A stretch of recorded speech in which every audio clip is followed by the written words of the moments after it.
네, 이 시간 에스라서 말씀 17번째 시간으로 에스라 8장 1절로 14절까지 말씀을 전하겠습니다. 먼저 우리는 지난 시간 말씀을 통해서 아닥사스다 왕이 내렸던 조서의 내용을 살펴보았습니다. 그 내용은 2차 포로기한에 대한 명령, 허락과 성전 제사에 필요한 모든 제반 사항도 이 제국에서 지원하겠다라는 약속, 그리고 지방 관리들을 향한 명령이 담겨 있었던 조서였습니다. 에스라는 이 조서를 기록한 후에 곧바로 하나님을 찬양하는 고백을 기록했습니다. 내 하나님 여호와의 손, 이 모든 것은 하나님의 도우시는 손길이 우리와 함께하였기 때문에 모든 일들이 형통하게 진행되었다라는 것을 고백하고 찬미하는 내용이었죠. 에스라는 아닥사스다 왕의 명령, 그 뒤에 있는 하나님의 일하심을 믿음의 눈으로 바라보고 있었기 때문에 이렇게 하나님을 찬미할 수 있었던 것입니다. 이어서 오늘 본문에서는 에스라가 자신과 함께 예루살렘으로 돌아온 2차 포로 귀환자들의 명단과 수요를 기록하고 있습니다. 먼저 1절 말씀을 우리 화면을 통해 보시면 같이 한번 읽어보겠습니다. 아닥사스다 왕이 왕위에 있을 때에 나와 함께 바벨론에서 올라온 족장들과 그들의 계보는 이러하니라. 아멘. 에스라가 지금 나와 함께라고 기록합니다. 즉 자신과 함께 돌아온 귀한 자들을 소개하려고 하는 것이죠. 이 2차 귀환은 에스라 혼자 귀환하고 벌인 일이 아니라 귀환자들이 있었다. 그들이 나의 동역자들이었다라는 것을 함께 한 것이다라는 것을 분명히 밝히고 있는 것입니다. 이어서 2절로 14절까지 함께한 귀한 자들의 명단을 기록하는데, 그 명단을 기록하는 형식을 보면 우리가 앞서 2장에서 봤던, 2장에는 이제 1차 포로 귀환의 명단이 기록되어 있죠. 그 1차 포로 귀환자들의 명단과 마찬가지로 지파별로 세세하게 기록하는 그런 것이 아니라 가문별로 대표자들을 적고 그 수가 몇 명이었다, 그 가문에 몇 명이 함께했다라는 형식으로 계속해서 기록하고 있는 것을 보게 됩니다. 이렇게 형식적으로는 1차 포로 귀환 명단과 유사한 면을 가지고 있지만 이 8장에 나오는 2차 포로 귀환 명단에만 나타나고 있는 특징적인 부분도 우리가 볼 수가 있습니다. 그 특징 첫 번째는 무엇이냐면, 앞서 에스라 2장에 기록되었던 이 1차 포로 귀환 명단에는 제일 먼저 일반 백성들의 가문과 수요를 먼저 기록하고, 그 다음에 제사장, 레위인, 느디님 사람들, 이 성전 막일꾼, 이런 순서로 일반 백성, 제사장, 레위인, 이 성전 막일꾼, 이 순서로 기록을 했었습니다. 일반 백성들의 귀환을 강조하는 것이 2장의 내용이었죠. 하지만 이 8장에 기록된 2차 포로 귀환 명단은 제일 먼저 누구를 소개하고 있느냐? 제사장 계열의 귀한 자들을 먼저 기록하여 소개하고 있습니다. 우리 2절 말씀 함께 화면을 통해서 같이 읽어보겠습니다. 비느하스 자손 중에서는 게르솜이요, 이다말 자손 중에서는 다니엘이요, 다윗 자손 중에서는 핫두스요. 자, 가장 먼저 소개되고 있는 이 두 인물입니다. 게르솜과 다니엘. 이 두 사람은 제사장의 계보를 잇고 있는 인물입니다. 먼저 게르솜은 누구냐면 비느하스 자손이라고 소개되고 있죠. 이 비느하스는 바로 1대 대제사장이었던 아론의 손자입니다. 그리고 엘르아살의 아들이죠. 그러므로 이 게르솜은 에스라와 마찬가지로 어떤 사람입니까? 아론과 엘르아살, 비느하스로 이어지는 대제사장의 계보에 속한 인물이다라는 것을 우리가 알 수 있는 것입니다. 에스라의 친척벌인 사람인 것이죠. 두 번째로 소개되는 인물 다니엘이 있습니다. 이 다니엘은 우리가 잘 아는 다니엘서의 다니엘과는 다른 인물입니다. 동명이인이지요. 이 다니엘은 이다말 자손이다라고 소개가 되고 있습니다. 이 이다말은 아론의 넷째 아들입니다. 대제사장 1대 대제사장 아론의 넷째 아들이죠. 그러므로 이 다니엘 역시도 어떻습니까? 제사장 집안이다라는 것을 우리가 알 수 있는 것이죠. 이렇게 에스라는 이 두 인물, 제사장 계보를 잇고 있는 두 인물을 먼저 소개함으로써 제사장 계열의 귀환의 중요성을 나타내고 있습니다. 우리가 앞에서 보았던 이 스룹바벨이 인도했던 1차 귀환은 그 가장 중요한 목적이 무엇이었습니까? 대규모의 귀환자들, 무려 5만여 명에 달하는 귀환자들, 일반 백성들이 함께 힘을 모아서 성전을 재건하는 일, 그것이 가장 중요한 1차 귀환의 목적이었죠. 하지만 여기 8장에 나오고 있는 2차 포로 귀환의 목적은 그 성격이 분명히 다릅니다. 2차 귀환의 목적은 이제 재건된 성전에서 하나님께 드려질 예배와 선포될 말씀이 가장 중요한 목적이었습니다. 예배와 말씀에 초점을 맞추고 있기 때문에 그래서 가장 먼저 누구를 기록하고 있는 것입니까? 예배를 집례할 사람, 예배의 말씀을 선포할 사람, 이 제사장 계열의 후손 명단을 기록해 놓은 것이죠. 자, 이어서 2절 하반절에 보시면 다윗 자손 중에서는 핫두스요라고 기록하고 있습니다. 자, 다윗 자손 핫두스라는 사람의 이름을 기록하고 있죠. 이 핫두스는 다윗 왕가의 후손입니다. 그리고 1차 포로 귀환을 이끌었던 총독 스룹바벨의 4대손입니다. 스룹바벨의 4대손, 그만큼 1차 포로 귀환과 지금 이 2차 포로 귀환의 시간차를 알려줄 수 있는 말씀이지요. 무려 79년이 지났습니다. 에스라 2장에 기록된 1차 포로 귀환과 8장에 기록된 이 2차 포로 귀환 사이에 시간차가 79년, 대략적으로 80년 정도의 시간차가 나고 있다라는 것이죠. 자, 이렇게 가장 먼저는 제사장 가문의 사람을 기록하고 그 후에는 다윗 왕가의 후손을 기록함으로써 에스라는 2차 포로 귀환의 목적을 분명하게 기록하고 있는 것입니다. 이어서 에스라는 3절부터 14절까지 일반 백성 자손의 대표자와 그 수요를 기록하고 있습니다. 3절에 보시면, 화면을 보시면 스가냐 자손 곧 바로스 자손 중에서는 스가랴니 그와 함께 족보에 기록된 남자가 150명이요. 자, 바로스 자손의 대표가 누구라고요? 스가랴.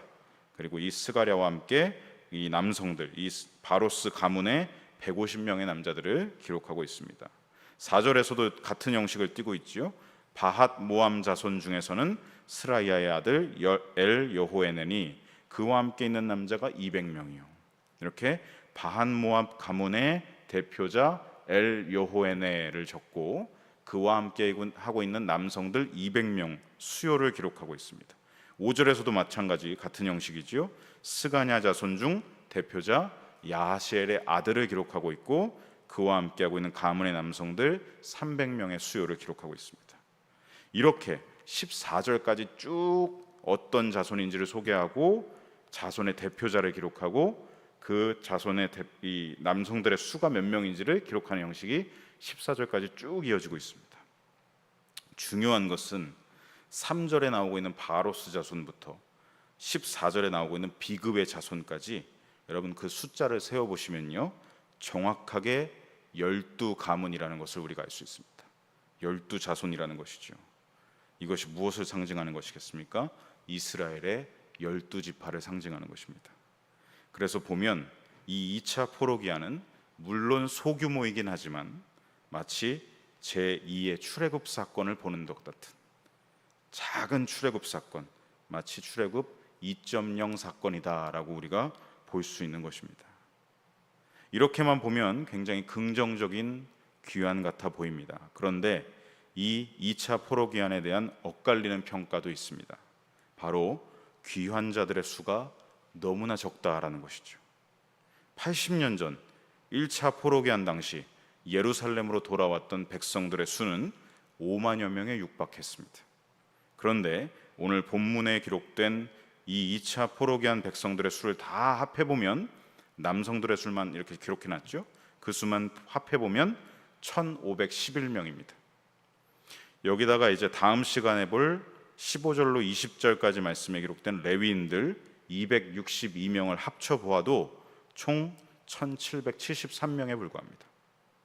물론 이 인원수는 남성들의 수만 기록되어 있기 때문에 한 가족을 5명으로 가정해 봤을 때 이 2차 포로 귀환 전체 귀환자들의 인원을 가늠해 볼 수가 있습니다. 약 9,000명 정도가 예루살렘으로 돌아왔다라는 것을 우리가 볼 수 있죠. 어떻습니까? 1차 포로 귀환 때의 5만여 명보다 약 5분의 1 수준밖에 되지 않습니다. 이렇게 생각해 볼 수 있습니다. 1차 포로 귀환 때 너무 많은 인원이 갔기 때문에 5만여 명이나 갔기 때문에 그래서 2차 귀환의 인원이 적은 것은 아닐까라는 생각이죠. 그런데 여러분, 그렇게 보기에는 80년이나 지났습니다. 스룹바벨의 4대 손 핫두스가 기록된 것을 보아도 이미 1차 때 떠난 사람들 말고도 많은 유대인들이 페르시아에 남아 있었고, 그들의 후손들은 80년이 지난 지금 배로, 2배로, 3배로, 4배로 더 자손들이 많아졌겠죠. 그렇다면 이 2차 포로기 안에서 유다 백성들은 왜 이렇게 적은 수가 귀환하게 된 것일까요? 여러 가지 이유가 있겠지만 2가지 이유를 짚어볼 수가 있습니다. 첫 번째 이유는 이미 80년의 세월이 흘러갔기 때문에, 당시 바벨론 성 지역에 살던 유다 사람들은 단 한 번도 예루살렘에 가본 사람들이 아닙니다. 80년이 지났으니 모두 어디 태생이겠습니까? 바벨론 태생의 유대인들이죠. 단 한 번도 예루살렘에 가본 사람들이 아니라는 것입니다. 그러니 성전에 대해서 조상들에게, 부모에게 듣기는 들었지만 추상적이겠지요. 성전에 대한 마음이 뜨거울 수가 없을 것입니다. 그리고 예루살렘이 나의 본향이라는 말도 그 열망이 조상이나 부모 세대보다 덜한 사람들이었을 것입니다. 또 2번째 이유는 이 바벨론 태생으로 삶의 기반이 다 페르시아 땅에 마련되어 있는 사람들, 이들이 예루살렘으로 하루아침에 귀환하게 될 경우 이 사람들은 무엇을 포기해야 했습니까? 자신들이 그동안 제국 안에서 누려왔던, 닦아왔던 그 안정적인 삶을 포기하고 예루살렘으로 가야 하는 것입니다. 이 유다 사람들은 사실 아닥사스다 왕 재위 기간 중에는 페르시아에서 아주 든든한 기반을 마련하고 있었습니다. 왜냐하면 아닥사스다 왕의 선대 왕이었던 아하수에로 왕이 이 유대인들에게 베풀었던 호의 때문이지요. 여러분, 아하수에로 왕 하면 우리는 에스더를 떠올립니다. 이 아하수에로의 유다 출신 왕후 에스더를 우리가 떠오르죠. 그리고 에스더의 사촌 오빠 모르드게도 우리가 생각하게 됩니다. 또 모르드게 하면 누가 떠오르죠? 하만이 떠오릅니다. 하만의 음모가 우리가 떠오르죠. 하만이 어떤 사람이었습니까? 간교한 음모를 써서 페르시아 제국에 있던 모든 유다 백성들을 몰살시키려고 했습니다. 하지만 이 에스더와 모르드게의 이 담대한 행동을 통해서 이 하만의 간교한 음모가 밝혀졌고, 그래서 수많은 유다 백성들은 목숨을 건질 수가 있었습니다. 그것을 감사하는 절기가 바로 이 에스더서에 나오는 부림절이죠. 이 사건을 통해서 모든 유다 백성들은 어떻게 되었겠습니까? 목숨만 건진 것이 아니라 이 제국 안에서 엄청난 지위를 얻게 됩니다. 우리 화면을 통해서 에스더 10장 3절 말씀을 같이 한번 읽어보겠습니다. 유다인 모르드게가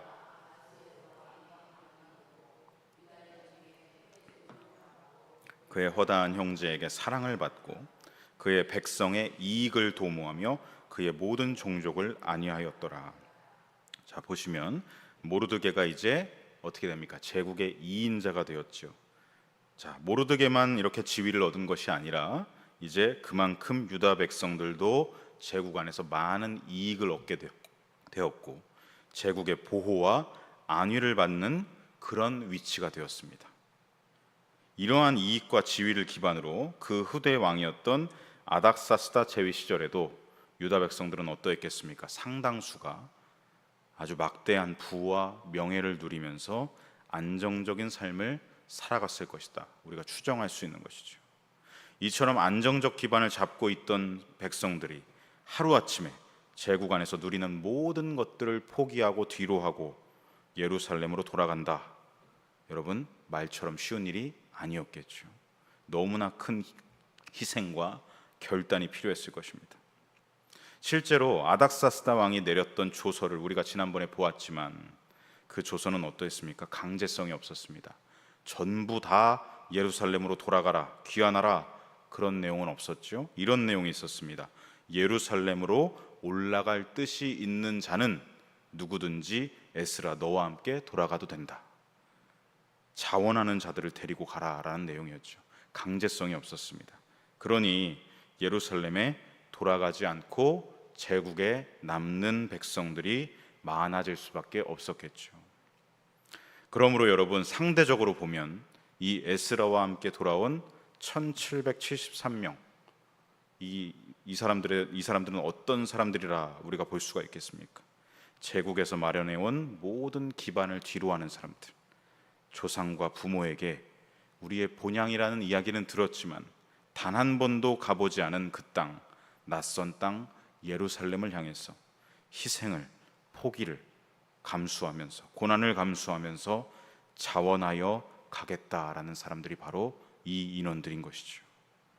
마치 욥의 고백과 같이 주시는 분도 여호와시오, 거두시는 분도 여호와시다, 이 믿음의 고백과 같이 결단하여 나서고 있는 자들이 바로 이 1773명의 사람들이다라는 것입니다. 모든 것을 하나님께 믿음으로 내어 맡기고 성전을 향해서, 예루살렘을 향해서 예배의 회복과 말씀의 회복과 부흥에 에스라와 함께 동참하기 위해서 발을 내딛고 있는 사람들이다라는 것입니다. 비록 여러분 1차 포로 귀환 자들의 인원수에 비해서 터무니없이 적습니다. 그리고 페르시아에 남아있는 사람들의 인원수에 비해서도 터무니없이 적은, 정말 보잘것없어 보이는 인원이라 할지라도 저는 분명히 믿습니다. 하나님께서 이 희생과 포기와 고난을 감수하며 하나님의 말씀을 따르기로 결단한 1773명의 이름을 하나님께서 하나님의 마음에 새기셨을 줄로 믿습니다. 실제로 이 예루살렘으로 돌아온 이 1773명의 사람들은 이후 어떻게 되냐면 이 이스라엘 공동체의 신앙 개혁과 부흥의 통로의 역할을 감당하는 사람들이 됩니다. 물론 에스라가 고백했듯이 하나님의 도우시는 손길이 없으면 이 모든 일은 가능하지 않았을 것입니다. 그러나 여러분, 그 도우시는 손길에 반응하는 사람들의 믿음도 중요한 것이죠. 하나님의 도우시는 손을 바라보고 믿음의 결단과 순종의 희생을 치르며 하나님의 주시는 손과 거두시는 손을 바라보면서 발을 내딛고 있는 사람들의 이 반응을 통해서 하나님께서 무엇을 일으키시겠습니까? 부흥의 불길을 붙이고 계신다라는 것을 우리가 볼 수 있는 것입니다. 이제 말씀을 정리합니다. 스룹바벨과 예수아가 주도했던 1차 포로 귀환 이후에도 여전히 유대인들은 페르시아 땅에 많이 살고 있었습니다. 이들 모두가 바벨론 태생 또는 페르시아 제국 태생의 사람들입니다. 아무리 어릴 때부터 유대인의 민족 정체성 교육을 철두철미하게 받았다고 하더라도 자기가 태어나고 자란 곳은 바벨론이고 페르시아입니다. 그 기반을 하루아침에 떠난다는 것은 결코 쉬운 일이 아니었습니다. 그렇기에 에스라가 이끌었던 이 2차 귀환자들은 마치 어떤 모습과 같습니까? 아브라함이 본토 친척 아비집을 떠나서 하나님이 그저 이끌어주시고 보여주실 땅으로 나아가는 것과 같은 그러한 믿음의 순종을 이들이 보이고 있다라는 것을 보게 되는 것이죠. 에스라가 당시 이 2차 귀환자들의 대표와 그 명수를 적을 때 어떤 마음이었을까 한번 묵상해 보게 되었습니다. 우리 본문 1절 말씀을 다시 한번 보겠습니다. 함께 읽어보겠습니다. 아닥사스다 왕이 왕위에 있을 때에 나와 함께 바벨론에서 올라온 족장들과 그들의 계보는 이러하니라. 자, 여기 빨간색 글씨로 표시한 부분, 나와 함께 바벨론에서 올라온, 저는 이것을 기록하고 있는 에스라의 마음을 한번 생각해 보았습니다. 여러분, 에스라가 이 명단을 적기 시작했을 때 이런 마음이었지 않겠습니까? 하나님, 이 1773명의 믿음의 결단을 보아주십시오. 이 순종이 얼마나 귀합니까? 하나님께서 이들의 이름을 영원히 기억해 주시옵소서. 하나님의 마음에 새겨 주시옵소서. 저는 에스라가 그냥 적지 않았을 것 같습니다. 눈물을 뚝뚝 흘리면서 자신의 것을 포기하고 희생하고 예루살렘에 돌아가겠다는 이 사람들의 이름을 적을 때 눈물을 뚝뚝 흘리면서 하나님, 이들의 이름을 하나님의 마음에 새겨 주시옵소서, 간구하며 적었을 것이다. 그렇게 묵상하게 되었습니다. 마치 하나님의 생명책에 이름을 적듯이 그 감격 속에 이 명단을 기록했을 줄로 믿습니다. 하나님께서는 여러분, 이 사람들의 믿음의 결단과 순종을, 이 헌신과 희생을 결코 외면하지 않으십니다. 이 사람들을 통해 하나님은 어떤 역사를 벌이십니까? 이스라엘의 신앙을 개혁하시고 부흥의 불을 지피셨다라는 것입니다. 사랑하는 성도 여러분, 우리가 하나님의 백성으로 이 땅을 살아갈 때, 하나님의 자녀로, 성도로, 그리스도인으로 이 땅을 살아갈 때 우리에게도 마찬가지죠. 믿음의 결단이 필요한 순간이 있습니다. 인내가 필요한 순간이 있고 순종과 포기와 희생이 필요한 순간이 찾아옵니다. 왜냐하면 저와 여러분도 예수님을 믿고 영접한 순간부터 믿음의 여정을 걸어가고 있기 때문입니다. 신앙생활 쉽지 않습니다. 결단이 필요한 순간이 반드시 옵니다. 모두에게 각자 그 순간은 다 다릅니다. 그리고 때로 하나님께서는 동시에 공동체 모두에게 같은 마음을 주셔서, 한 마음을 주셔서 결단하고 순종하게 하시기도 하시죠. 하나님은 그 순간을 통하여서 무엇을 원하시는 것이겠습니까? 사랑하는 자녀들의 영적 성장을 이루어 가시길 원하시는 것입니다. 여러분, 운동을 할 때 처음에 운동하면 아리백입니다. 그게 뭐냐면 근육이 손상된 것이죠. 그런데 다음에 운동할 때는 아리백이지 않습니다. 그 근육이 재생하고 더 두꺼워지고 강해지기 때문입니다. 여러분, 믿음 생활도 이와 같은 것입니다. 처음 결단과 순종이 어려울 뿐이지 두 번째 결단과 순종에서 하나님은 우리 믿음의 근육을 더 붙여주십니다. 그래서 순종하기에 순탄하게 하시는 것이죠. 여러분, 나 자신을 부인하고 내 것을 희생한다는 것 어려운 일입니다. 나를 자기 십자가를 지는 것은 분명히 어려운 일입니다.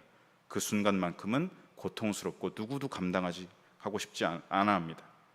하지만 오늘 나오는 이 1773명의 사람들처럼 주시는 손도 거두시는 손도 하나님이시다, 믿음으로 바라보면서 성령의 인도하심을 따라 믿음의 발을 내디딜 때 우리의 삶을 하나님 나라의 부흥의 불꽃으로 삼아 주실 줄로 믿습니다. 바라기는 오늘 하루도 믿음과 순종의 삶으로 나아가서 하나님의 마음에 새겨지는 저와 여러분의 이름, 그리고 복된 삶이 되시기를 간절히 소망하고 축복합니다. 아멘. 기도하겠습니다. 이기기를 다투는 자마다 모든 일에 절제하나니 그들은 썩을 승리자의 관을 얻고자 하되 우리는 썩지 아니할 것을 얻고자 하노라. 그러므로 내 사랑하는 형제들아, 견실하며 흔들리지 말고 항상 주의 일에 더욱 힘쓰는 자들이 되라. 이는 너희 수고가 주 안에서 헛되지 않은 줄 알미라. 이기는 자는 이와 같이 흰옷을 입을 것이요 내가 그 이름을 생명책에서 결코 지우지 아니하고 그 이름을 내 아버지 앞과 그의 천사들 앞에서 시인하리라. 아멘. 우리를 하나님 나라로 인도하시는 하나님 아버지, 오늘 말씀에 기록된 에스라와 이 1773명의 이름을 아버지 하나님의 마음에 새기셨을 줄로 믿습니다. 자신의 것을 뒤로하고 하나님의 손길을 따라 나서는 인생들, 그들의 믿음의 결단과 수고와 순종과 인내와 헌신을 비록 세상 사람들은 미련하다 조롱할지 모르겠으나 하나님 아버지께서는 그 이름과 삶을 기뻐하시고 당신의 마음과 생명책에 기록하셨을 줄로 믿습니다. 오늘 저희들의 이름과 삶 또한 아버지께서 기뻐하시는 이름, 기뻐하시는 삶, 아버지의 마음에 새기시는 이름과 삶이 되기를 갈망합니다. 연약하고 부족합니다. 아버지의 뜻을 따르길 결단하며 기뻐하오니 또한 간구하오니 성령으로 저희들을 인도하여 주시옵소서. 우리의 본성대로 살지 않게 하시고 아버지의 말씀과 뜻을 믿음으로 순종하며 살아가는 저희가 되게 하여 주시옵소서. 오늘도 성경을 통하여 말씀해 주심을 감사드리며 우리 구주 예수님의 이름 받들어 함께 간절히 기도드립니다. 아멘.